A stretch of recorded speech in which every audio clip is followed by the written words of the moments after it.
What's your biggest weakness? Let's go ahead and answer that question. This is one of the most common questions asked, but this is what the question is not looking for: perfection. If I'm asking you to tell me what your biggest weakness is, I'm not looking for you to say something like, I'm a multitasker, and I tend to take on too much at one time. Because the reality of it is, your job will most likely require you to be a multitasker. I can't think of any job I've ever had where I haven't had to be a multitasker at some point. There's also another one that people say, which is sometimes I could be a little too detail oriented. That's a soft way of saying a perfectionist, but what does that really mean?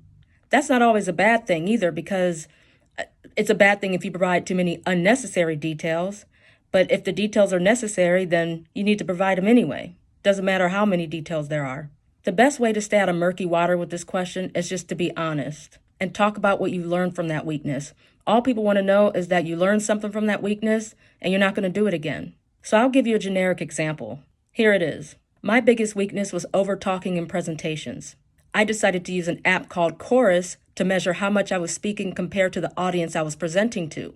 It turned out I was talking 75% of the time or more instead of asking my clients discovery questions to better understand them.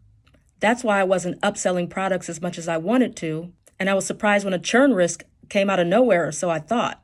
I decided to join Toastmasters to become a better storyteller by organizing my presentations to be more client-centered.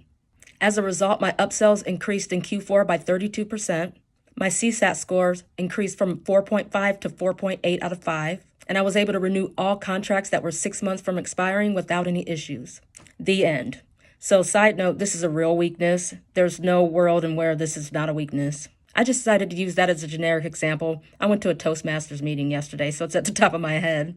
But I just wanted to give you an idea of what a real weakness looks like. I know it's uncomfortable to talk about weaknesses, but it's necessary because companies want to know that you've taken accountability for your weaknesses and that you understand what a weakness even is.